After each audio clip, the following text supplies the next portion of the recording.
Great morning dears, 5 minute chemistry में आपका फिर स्वागत है। आज क्या करने वाले हैं आज हम देखने वाले हैं इनऑर्गेनिक का एक बहुत ही असाधारण रिएक्शन। ऐसा रिएक्शन जो स्पेक्टेक्युलर है, तमाशेदार है, देखने में मजा आता है और बच्चों के लिए भी बहुत काम का है। जी हां, आज हम बात कर रहे हैं थर्मिट रिएक्शन, या कभी कभी लोग जिसे थर्माइट रिएक्शन बोल देते हैं उसकी। What is it? This is thermite reaction. ये थर्मिट रिएक्शन या कभी कभी थर्माइट जिसको बोल देते हैं लोग, टर्माइट जैसा, क्या है ये रिएक्शन? एक्चुअली ये रिएक्शन अगर आप देखें 1896 के आसपास यानी कि लास्ट सेंचुरी के अंत में गोल्डस्मिथ नाम के एक सज्जन थे, बहुत शानदार वैज्ञानिक थे। उन्होंने ये रिएक्शन खोजा था और पेटेंट कराया था। उन्होंने तो ये रिएक्शन खोजा था बिल्कुल अल्ट्रा प्योर मेटल्स के आइसोलेशन के लिए। आमतौर पर पहले तरीका ये होता था कि कार्बन के साथ गर्म करके मेटल ऑक्साइड्स को रिड्यूस किया जाता था और उससे वो मेटल बनाया करते थे। उसकी बजाय गोल्डस्मिथ ने एक दूसरा तरीका खोजा जिससे मेटल्स के साथ रिएक्शन कराकर दूसरे मेटल ऑक्साइड को रिड्यूस कराकर मेटल्स बनाते हैं। उस लिहाज से उन्होंने ये रिएक्शन सोचा था, लेकिन बाद में वेल्डिंग के लिए और दूसरे बहुत सारे वैरायटी ऑफ यूजर्स के लिए रिएक्शन काम में आने लगा। एंड गोल्डस्मिथ ने खुद नहीं सोचा था कि इतना बढ़िया काम आ जाएगा, पर ऑब्वियस सी बात है, उनको तो खुशी हुई सही और मजा भी आया। ऑफ कोर्स पेटेंटेड प्रोडक्ट था उनका। रिएक्शन क्या है वो देखिए। पहले तो कंसेप्ट देख लीजिए क्या होता है। एल्यूमिनियम एक ऐसा मेटल है जिसकी बहुत बहुत बहुत ज्यादा एफिनिटी होती है।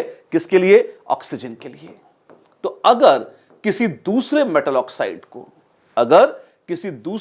के ऑक्साइड को आप लें और उसे एल्यूमिनियम के साथ रिएक्ट कराएं, अच्छा तो क्या हो जाता है?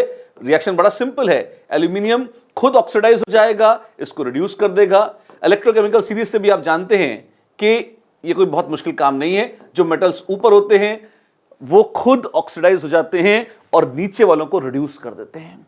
तो aluminium gets oxidised to Al2O3, Fe2O3 gets reduced to iron. Simple enough. लेकिन यह सरल सा दिखने वाला रिएक्शन काफी तमाशेदार लग सकता है। क्यों?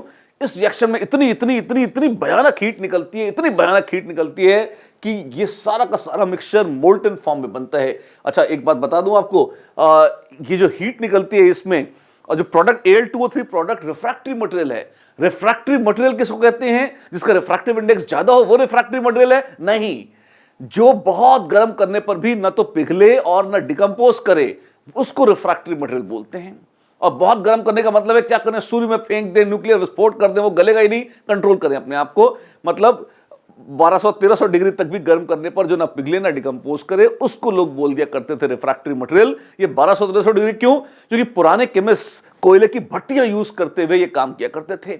कोयले की भट्टियों में गर्म करते थे चीजों को और उसमें मैक्सिमम टेंपरेचर इतना होता था, इसके हिसाब से वो रिफ्रैक्टरी मटेरियल डिसाइड कर लिया करते थे।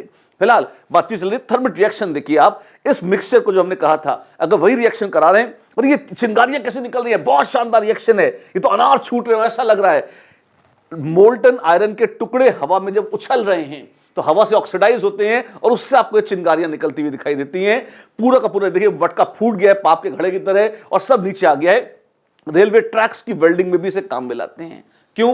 पुराने जमाने में वेल्डिंग मशीन वगैरह ऐसे नहीं होते थे कि आप जाके ट्रैक पे, जंगल में कहीं भी ले जा सको।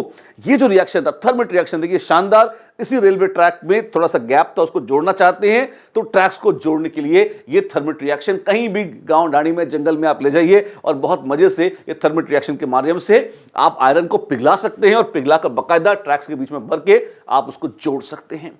तो ये जो बहुत शानदार थर्मिट रिएक्शन, यहां पर आप देखें आयरन को भरा जा रहा है, मोल्टन आयरन बीच में आ गया है, बाद में तोड़ के हटा देंगे और ठोक पीट कर बिल्कुल सेट कर देंगे और बहुत बढ़िया से आयरन वेल्ड हो जाएगा। यूजेस ऑफ कोर्स ये तो यही है, एक्सोथर्मिक रिएक्शन है। यही नहीं, क्या इसमें और कुछ भी किया जा सकता है? एल्यूमिनियम के स्थान पर आप चाहें तो दूसरे एलिमेंट जैसे बोरॉन का भी यूज कर सकते हैं। ऑब्वियसली महंगा पड़ता है इसलिए लोग पसंद नहीं करते। एल्यूमिनियम चीप भी है, ईजी भी है, इट इज ब्यूटीफुल। इतनी हीट निकलती है, लगभग 2500 डिग्री सेल्सियस के आसपास टेंपरेचर पहुंच जाता है। एल्यूमिनियम ऑक्साइड जो 2200 डिग्री के आसपास मेल्ट करता है, which is very high. Let me tell you, 1550 degree के आसपास तो लोहा मेल्ट कर जाता है और लोहा कड़ी चीज होती है, मुश्किल चीज होती है।